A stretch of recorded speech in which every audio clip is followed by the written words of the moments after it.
दोस्तों नमस्कार। मैं हूं अमिताभ आनंद और आज का टॉपिक है लर्निंग टू लेट गो। यानी कि लर्निंग यानी कि सीखना। सीखना क्या सीखना? टू लेट गो, जाने देने के लिए। मतलब आप उसे आप पकड़े नहीं, उसे जाने दें। ठीक है, यानी कि उस चीज़ को आप टाल दें, एक तरीके से उसको आप अवॉइड करें। तो India must ensure policy stability and not rely on retrospective laws to levy tax. अब यहाँ पर एक शब्द पर ध्यान दीजिए। ये जो इसी पर पूरा का पूरा ये है आज का एडिटोरियल। रिट्रोस्पेक्टिव, रिट्रोस्पेक्टिव मतलब पीछे की ओर, पीछे की ओर देखने वाला कह सकते हैं आप। ऐसा कानून, यहाँ पर कानून की बात हो रही है, तो ऐसा कानून जो आज वो खत्म हो चुका है, आज वो प्रभाव में नहीं है, लेकिन पहले था। तो अगर कोई भी चीज़, अगर गवर्नमेंट चाहती है कि ये जो है टैक्स लगाना है या कोई भी चीज़ प्रभाव में लाना है, अगर उसको रिट्रोस्पेक्टिव इफेक्ट में लाते हैं तो वो कानून जो है प्रभाव में आएगा पिछले डेट से, यानी कि जिस डेट से आप लगा रहे हैं। तो ये चीज़, इसका जो हिंदी में अगर कहते हैं तो इसका मतलब होता है पूर्व व्यापी या फिर पूर्व प्रभावी, यानी कि पहले से प्रभाव में आया हुआ जो कानून है। अभी वो कानून भले नहीं है, लेकिन ये जो है मतलब उसमें संशोधन कर दिया गया हो या कुछ भी ऐसा कुछ कर दिया हो, तो उसको रिट्रोस्पेक्टिव लॉज से अगर लाते हैं तो वो चीज़ जो है कहीं ना कहीं जो है एक तरीके से आर्बिट्रेरी होता है, एक तरीके से मनमाना होता है। ऐसा निवेशक तो कम से कम मानते ही हैं। तो कहा जा रहा है कि इंडिया जो है, भारत को जो है इंश्योर करना ही चाहिए क्या? Policy stability. अब पॉलिसी स्टेबिलिटी क्या होता है? जो नीतिगत स्थिरता। इसका मतलब समझिए, कोई भी नीति जो बनाती है सरकार, उसमें अगर स्टेबल नहीं हो वो, तो क्या होगा कि कोई भी जो है यहाँ पर पूंजी निवेश करने से वो घबराएंगे। इसलिए वो जो है आपका पूंजी निवेश भी नहीं होगा। तो इसलिए इंडिया को पॉलिसी स्टेबिलिटी को इंश्योर करना ही चाहिए, सुनिश्चित करना ही चाहिए। और इंडिया को जो है रिलाई नहीं करना चाहिए, निर्भर नहीं होना चाहिए। किस पर? रिट्रोस्पेक्टिव लॉज पर, टू लेवी टैक्स, यानी कि कर उगाने के लिए या कर लगाने के लिए रिट्रोस्पेक्टिव लॉज में, यानी कि पूर्व व्यापी कानूनों पर जो है भारत को निर्भर नहीं होना चाहिए। चलिए आगे देखते हैं।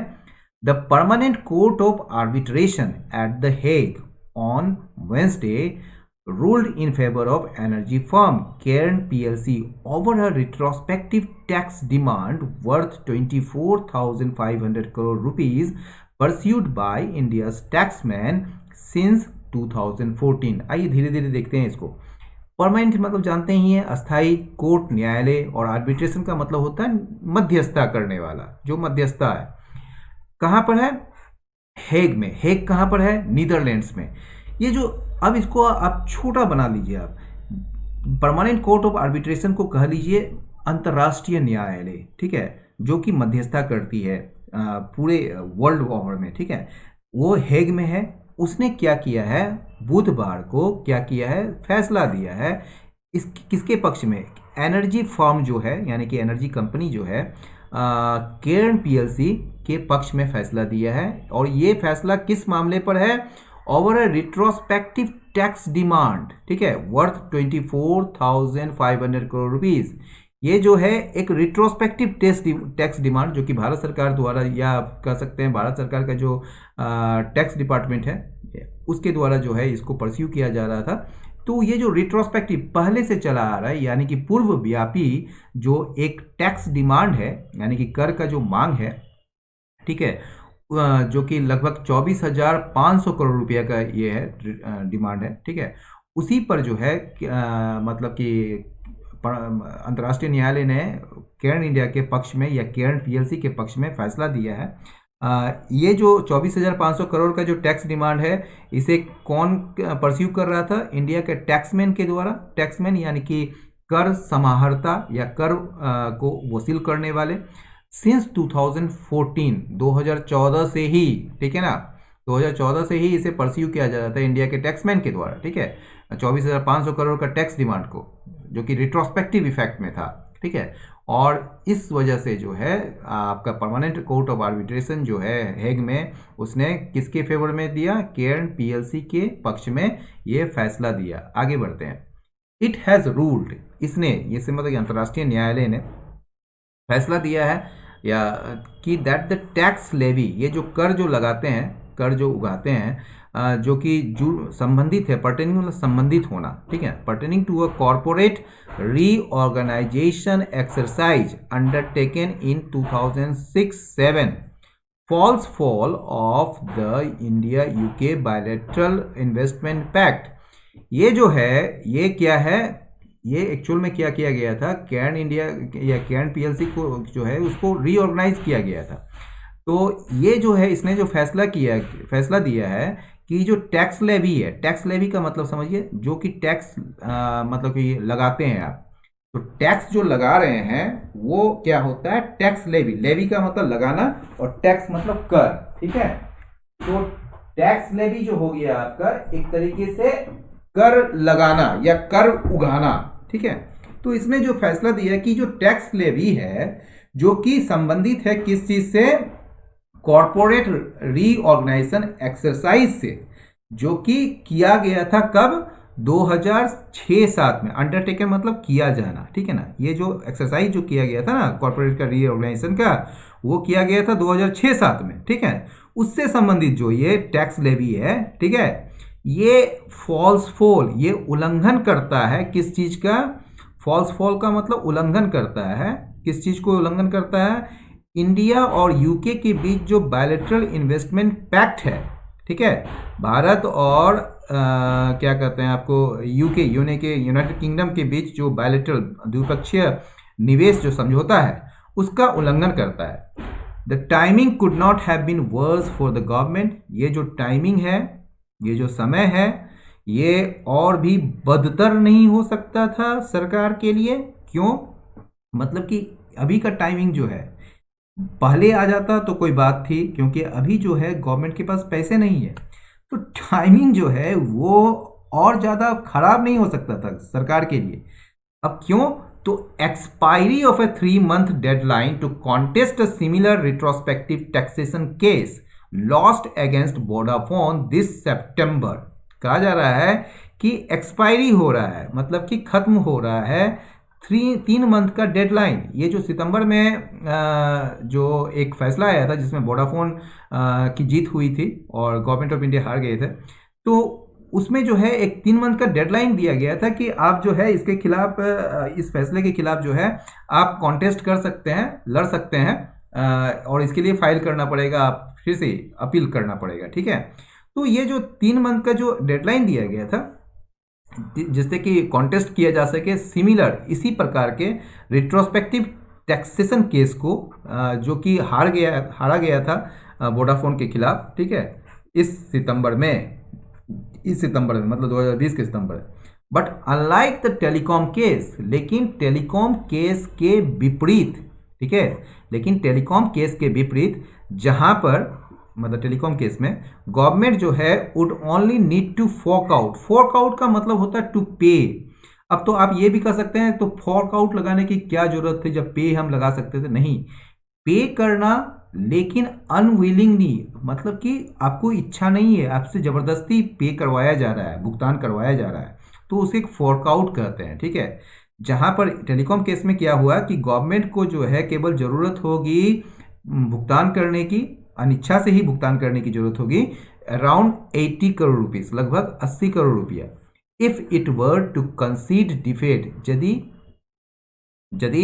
इट मतलब गवर्नमेंट ऑफ इंडिया जो है वर टू कंसीड डिफीट, यदि वो हार मान लेती है, ठीक है। दिस वर्डिक्ट, यानी कि ये जो केयर्न इंडिया वाला जो वर्डिक्ट है, ये जो केयर्न पीएलसी की जो वर्डिक्ट है, वो उसमें शामिल किया है अ शार्प $1.4 बिलियन। 1.4 बिलियन बहुत होता है, यानी कि 1.4 1400 लाख, यानी कि आप कह सकते हैं मिलियन में 1 million is equal to 10 lakh, I think. तो 1.4 बिलियन तो बहुत ही ज़्यादा हुआ। तो इस वर्डिक्ट में जो है शार्प बिल्कुल 1.4 बिलियन डॉलर, वो भी रुपीस नहीं है, डॉलर है, पेबल एज डैमेजेस टू कैड, ये जो है डैमेज के रूप में, यानी कि एक तरीके से नुकसान के रूप में ये पेबल होगा, भुगतान किया जाएगा किसको, कैड को। जो इसमें शामिल किया है इस फैसले में, इसमें शामिल है एकदम पूरी रूप से, मतलब कि पूरे तरीके से 1.4 बिलियन पेबल, ठीक है ना, 1.4 बिलियन पेबल भुगतान योग्य, ठीक है ना, किसके रूप में, डैमेजेस के रूप में, मतलब कि नुकसान के रूप में केर्न को, ठीक है। The damages arise from tax authorities' decision to take by force and subsequently sell the company's shares and freeze dividend payments as well as tax refunds to recover the disputed tax dues even as the arbitration process was underway. ये जो damages हुआ है ये कहाँ से आया है भाई, ये आया है टैक्स ऑथोरिटीज़ जो होते हैं, जो टैक्स मतलब कि जो टैक्स का काम करते हैं, यानी कि जो जिनके पास पावर है टैक्स वसूल करने का, तो ये टैक्स ऑथोरिटीज़ के डिसीजन से आया है, ठीक है, यानी कि कर के जो प्राधिकरण है उसके निर्णय की वजह से आया है। उनका निर्णय क्या था, उनका निर्णय था take by force and subsequently sell the company shares, यानी कि कंपनी के शेयर को बलपूर्वक ले लेना और बाद में उसे सेल कर देना, ठीक है ना, उसे बेच देना, और फिर क्या करना, फ्रीज कर देना, जब्त कर लेना या उस पर प्रतिबंध लगा देना डिविडेंड पेमेंट्स को, यानी कि जो लाभांश के जो भुगतान है उस पर प्रतिबंध लगा देना या जब्त कर लेना उसे, और साथ ही साथ टैक्स रिफंड्स को भी जब्त कर लेना, ठीक है, ताकि रिकवर कर सके, यानी कि वापस ले सके डिस्प्यूटेड टैक्स ड्यूज को, यानी कि जो विवादित जो कर बकाया है उसको उगा सके, उसको रिकवर कर सके, इवन एज, जबकि द आर्बिट्रेशन प्रोसेस, जबकि क्या हो रहा था, आर्बिट्रेशन मध्यस्थता की जो प्रक्रिया थी वो चल ही रही थी, ठीक है, उसी बीच जो है इसने क्या किया, इसने कंपनी के शेयर बाय फोर्स ले लिए और उसको जो है सेल भी कर दिए, और क्या किया, डिविडेंड जो पेमेंट्स था उसको फ्रीज कर दिया और टैक्स रिफंड्स को भी फ्रीज कर दिया, ठीक है। दिस आउटकम हैज़ रिपरकशंस, और इस फैसले का, इस परिणाम का अपने नतीजे निकले, अपने जो है एक दुष्प्रभाव आया, ठीक है ना, उसका अपना दुष्प्रभाव है, यानी कि रिपरकशन जो होता है हमेशा बैड इफेक्ट का ही होता है, ठीक है, तो बैड इफेक्ट को ही कहते हैं रिपरकशंस। तो इस आउटकम का, इस परिणाम का अपना दुष्प्रभाव था या दुष्प्रभाव है। Not in the list, not in the list का मतलब नॉट इन एनी वे, मतलब किसी भी तरह से जो है ये किसके लिए नहीं है, आर्बिट्रेशन प्ली के लिए नहीं है, मतलब कि मध्यस्थता की जो प्ली है, यानी कि जो याचिका है जिसको कि फाइल किया गया है, दायर किया गया है किसके द्वारा, मतलब किसके ऊपर, सेम टैक्स डिमांड के ऊपर, by the Cairn parent firm Vedanta. Cairn का जो पेरेंट फर्म है, यानी कि इसके जो मूल फर्म है जिस कह सकते हैं वेदांता, उसके द्वारा सेम इसी तरह के जो टैक्स डिमांड पर जो है एक आर्बिट्रेशन प्ली फाइल किया गया है, मतलब दायर की गई है, उसके लिए ये जो है बिल्कुल भी मतलब कि ये नहीं है, मतलब कि नॉट इन एनी वे, ठीक है, नॉट इन द लिस्ट का मतलब होता है not in any way for, मतलब ये जो रिपरकशन होगा ना, ये किसी भी तरह जो है ये रिपरकशन उसके लिए नहीं है, आर्बिट्रेशन प्ली के लिए नहीं है, जो कि फाइल किया गया था केर्न का पेरेंट फर्म वेदांता के द्वारा इसी सेम टैक्स डिमांड के ऊपर, ठीक है, उस वर्डिक्ट इज अवेटेड, जिसका फैसला जो है अभी प्रतीक्षित है, यानी कि अभी उसका आना बाकी है। सेकेंड, दूसरा क्या है, शायद शायद सेकेंड, दूसरा शायद द फिजिकल इम्प्लीकेशन, इसका जो राजकोषीय निहितार्थ है या असर कह सकते हैं ऑफ सच अ लार्ज पे आउट, इस प्रकार का, मतलब कि एक बड़ा, इस प्रकार का एक बड़ा भुगतान जो है जो कि केर्न को किया जाएगा, उसका जो फिजिकल इम्प्लीकेशंस जो होगा, ठीक है ना, वो क्या होगा, मतलब कि ये जो फिजिकल इम्प्लीकेशंस जो है, अब बड़ा ध्यान से देखिएगा इसको, दूसरा शायद जो है जो फिजिकल इम्प्लीकेशंस, मतलब कि इसका जो निहितार्थ है, राजकोषीय निहितार्थ, ठीक है, इस प्रकार के जो केर्न को जो पे आउट किया जाएगा, बड़ा भुगतान जो किया जाएगा, उसका फिजिकल इम्प्लीकेशंस जो है वो क्या है, वो तब जब एक्सचेकर, यानी कि सरकार के पास जो है कैश नहीं है, कैश स्ट्रैप्ड है वो, ठीक है ना।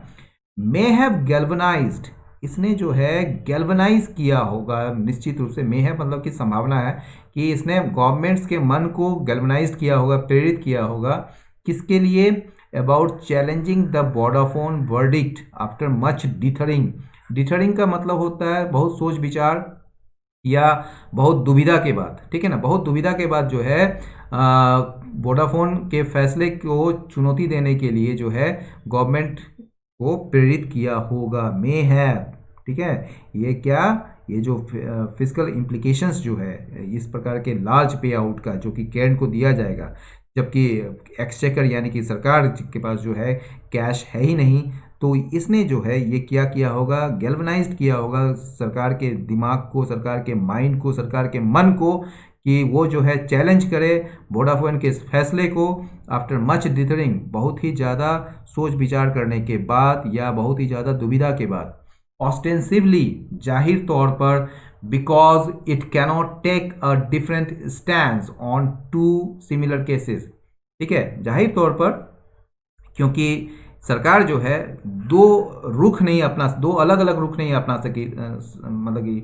अलग अलग रुख नहीं अपना सकती है दो समान मामलों में, ठीक है, या मामलों पर।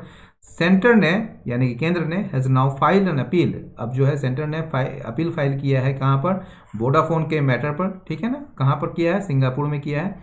अ similar appeal too can be expected on Cairn, और इसी प्रकार का जो अपील है, याचिका जो है वो उम्मीद की जा सकती है कैन पर भी, कि उसको भी दाखिल किया जाए। Finance minister Nirmala Sitharaman has repeatedly asserted that India retains the sovereign right to levy taxes। हमारी जो वित्त मंत्री हैं निर्मला सीतारमन, उसने बार बार दावा किया है, बोला, कहा है कि इंडिया जो है अपना सॉवरेन राइट रखती है या बरकरार रखती है, क्या करने के लिए, टैक्स लगाने की, यानी कि इंडिया के पास जो है टैक्स लगाने का एक सॉवरेन राइट है, सॉवरेन मतलब संप्रभु अधिकार है, मतलब वो खुद लगा सकती है, वो बरकरार रखी हुई है, ठीक है ना।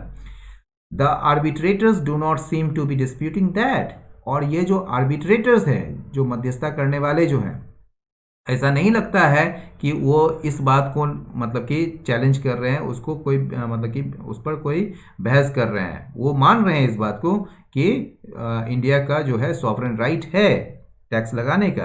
लेकिन जो फैक्ट है, लेकिन जो तथ्य क्या है, the fact is that this government, ये सरकार जो है नरेंद्र मोदी वाली जो सरकार है, उसने दावा किया है फ्रॉम द आउटसेट, शुरुआत से ही दावा किया है कि यह जो है सरकार जो है, इट मतलब सरकार, is not in favour of retrospective legislative changes, ये जो है ये सरकार जो है रिट्रोस्पेक्टिव पूर्व व्यापी या पूर्व प्रभावी विधायी बदलाव के पक्ष में नहीं है ये सरकार, ठीक है ना।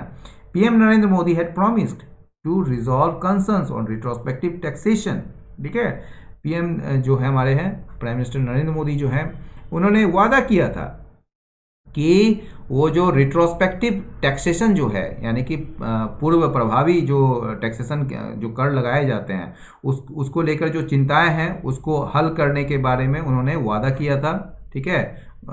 इंट्रोड्यूस्ड, इसको जो कि इंट्रोड्यूस्ड मतलब कि जिसको मतलब लगाया गया था, टू ग्लोबल कॉन्स्टर्नेशन, मतलब कि वैश्विक घबराहट इससे फैली थी 2012 में, ठीक है ना। और ये इंट्रोड्यूस किया गया था किसके द्वारा, उस समय के फाइनेंस मिनिस्टर जो थे 2012 में प्रणब मुखर्जी के द्वारा, आफ्टर लूजिंग ए टैक्स बैटल, जब ये जो है सरकार जो है एक टैक्स बैटल हार गई थी वोडाफोन के साथ इन द सुप्रीम कोर्ट में, जब ये टैक्स बैटल यानी कि एक कर की जो लड़ाई थी वो वोडाफोन के साथ जो लड़ रही थी वो हार गई थी। उसके बाद प्रणब मुखर्जी ने जो है, जो कि उस समय वित्त मंत्री थे, उसने 2012 में ये रिट्रोस्पेक्टिव टैक्सेशन लगाया था, जो कि ग्लोबल कॉन्स्टर्नेशन का कारण बना, यानी कि ये वैश्विक घबराहट का कारण बना, ठीक है। The can order even refers to the statements by BJP leaders like the late Arun Jaitley, terming the retrospective amendments as tax terrorism while in the opposition। कहा जा रहा है ये जो कैन का जो फैसला आया है, ये ऑर्डर जो है, ये उस बात का भी संदर्भ देता है, रेफर्स करता है उस स्टेटमेंट्स का, उन बयानों का जो कि मतलब कि लेट अरुण जेटली यानी कि स्वर्गीय अरुण जेटली जैसे बीजेपी नेता जो हैं उनके द्वारा दिया गया था ये बयान। उन्होंने कहा था टर्मिंग मतलब उसको मतलब इसको कहा था टर्मिंग द रिट्रोस्पेक्टिव अमेंडमेंट्स, यानी कि ये जो पूर्वव्यापी या पूर्व प्रभावी जो संशोधन है उसको उन्होंने कहा था, अरुण जेटली ने कहा था, क्या कहा था इसको, टैक्स टेररिज्म, यानी कि एक तरीके से कर उगाने का जो आतंकवाद है वो टैक्स टेररिज्म कहा था उन्होंने जब वे अपोजिशन में थे, विपक्ष में थे। The guilty clauses could have been scoured in the first NDA budget itself. ये जो गिल्टी क्लॉज है ना, कौन गिल्टी है कौन नहीं गिल्टी है, इसे समाप्त किया जा सकता था, इसे खत्म किया जा सकता था पहले एनडीए बजट में ही, मतलब जब एनडीए का पहला बजट आया था उसी समय इसको खत्म किया जा सकता था। बट बाप्स, लेकिन एक जो व्यंग जो किया गया, एक टिप्पणी जो की गई थी कि अबाउट इट मतलब सरकार, it being a suit boot की सरकार, ठीक है ना, कि यह जो सरकार है वो सुट बूट की है। तो ये जो बार्ब्स जो किया गया था, बार्ब्स मतलब टिप्पणी या कह सकते हैं आप व्यंग, तो वो क्या किया, but barbs about it being a suit boot sarkar, कि ये जो है एक सुटबूट की सरकार है, देन उस समय दैट कंपेल्ड द गवर्नमेंट, जिसने बाध्य कर दिया, मजबूर कर दिया गवर्नमेंट को कि वो वापस ले ले क्या, किस चीज़ को, लैंड एक्विजिशन रिफॉर्म्स को, यानी कि भूमि अधिग्रहण सुधार को जो है वो वापस ले ले, उसके लिए मजबूर किया। ये ठीक है, ये अगर भूमि अधिग्रहण सुधार लाया जाता तो और भी ये चीज़ हो जाता कि सरकार जो है सुटबूट के ही है, ये आम आदमी के लिए नहीं है। ये कांग्रेस के द्वारा ये कहा जाता था नरेंद्र मोदी सरकार को कि ये सुटबूट की सरकार है, आपने सुना भी होगा, ठीक है। तो ये चीज़ जो है, ये जब इसने जो क्या किया कि इसने कंपेल किया गवर्नमेंट को कि वो जो है रिट्रैक्ट कर ले, वापस ले ले लैंड एक्विजिशन रिफॉर्म्स को, और इस वजह से क्या हुआ, इस वजह से जो है मे हैव डैम्पेंड, इसने जो है डैम्पेंड कर दिया, हतोत्साहित कर दिया the enthusiasm for investor friendly changes, यानी कि जो इन्वेस्टर निवेशक अनुकूल जो परिवर्तन है उसके लिए जो एक इंथुसियाज्म, एक जो उत्साह थी उसको कम कर दिया, डैम्पेन कर दिया। Losing the arbitration in the most worst cases under a troublesome law that has hurt India's investment credibility, provided a cathartic opportunity to let go while resting the blame for the mess on the UPA।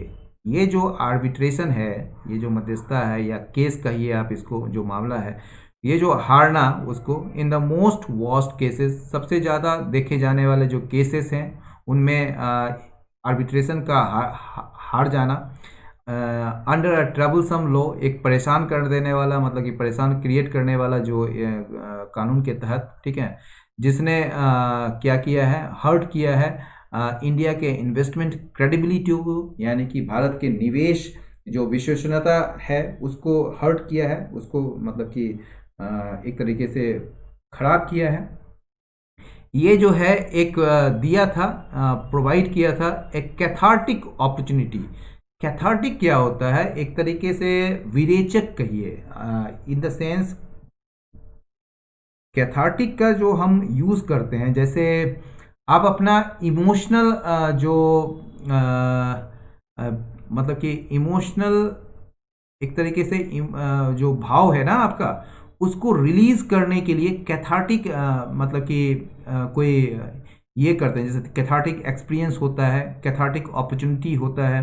जैसे आपको बहुत गुस्सा है, ठीक है, अब गुस्सा जो है आप कहीं ना कहीं निकालना चाह रहे हैं, तो हो सकता है आप जो है बॉक्सर का जो वो पैड बना हुआ होता है उसमें बहुत सारे मतलब कि आपने बॉक्सिंग करके आप अपना गुस्सा उतार सकते हैं, या बहुत लोग जो है गाना गा के या फिर कुछ और गतिविधि में लिप्त होके वो अपने इमोशंस को रिलीज करते हैं, तो उसी को कहते हैं कैथार्टिक, ठीक है।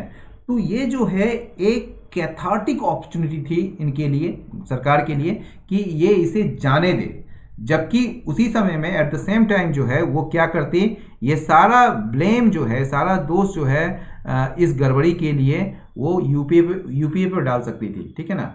तो यूपीए पर डालकर इस गड़बड़ी के लिए सारा ब्लेम, ठीक है, वो जो है मतलब कि एक तरीके से कैथार्टिक अपॉर्चुनिटी का अवसर का यूज करके इसे जाने देती। तो वही चीज कहा जा रहा है कि losing the arbitration in the most worst cases under a troublesome law that has hurt India's investment credibility provided, ये जो है एक दिया था, ठीक है, कैथार्टिक अपॉर्चुनिटी भारत सरकार को कि इसे जाने दे, टू लेट गो, ठीक है। साथ ही साथ वो ये भी दिया था कि ये इसके लिए ये जो गड़बड़ी हुई है ना, उसके लिए यूपीए सरकार को दोष लगा दे पूरी तरह से, well resting the blame for the mess on the UPA in doubling down in state. Doubling down का मतलब क्या होता है, डिटरमाइंड वे में और भी ज्यादा किसी चीज को कर रहे हैं तो उसको करना, ठीक है ना। तो यहां पर क्या है कि इसके बजाय क्या हुआ, अधिक करने के चक्कर में सरकार जो है सेल्फ गोल कर ली। मतलब कि सेल्फ गोल का मतलब क्या होता है, अपने ही गोल में पोस्ट कर दी, करना था ओपोनेंट के गोल में पोस्ट, ठीक है ना, लेकिन ये जो है सेल्फ गोल कर ली, ठीक है, has scored a self goal. It's aspiration to rope in, rope in का मतलब होता है किसी को मतलब कि परसुएट करना कि वो आपके लिए कुछ करे, ठीक है, यानी कि उसको मनाना कुछ करने के लिए। तो इसकी जो महत्वाकांक्षा है, इसकी जो आकांक्षा है सरकार की कि ग्लोबल इन्वेस्टमेंट्स को जो है वो लाने की या उसको एक तरीके से मनाने की कि ग्लोबल इन्वेस्टमेंट हो इंडिया में, वो उसके साथ साथ क्या होना चाहिए, मस्ट बी मैच्ड। मैच्ड का मतलब मिलान होनी चाहिए या मेल होनी चाहिए। तो उसके साथ साथ क्या होना चाहिए, must be matched by ensuring, ये सुनिश्चित करना है आपको कि पॉलिसी स्टेबिलिटी हो यहाँ पर, और क्रिएट करें एक रॉबस्ट रेगुलेटरी फ्रेमवर्क, यानी कि एक मजबूत नियामक ढांचा को आप करें जिसके तहत जो है सारे जो भी विवाद हो उसको जल्द से जल्द सुलझाया जा सके। तो ये था आज का एडिटोरियल, आप इससे धीरे धीरे देखें, कुछ टिपिकल वर्ड्स हैं इसमें, तो जो भी है आप अपनी राय जरूर दें, लाइक करें, शेयर करें, सब्सक्राइब करें। बहुत बहुत धन्यवाद, नमस्कार।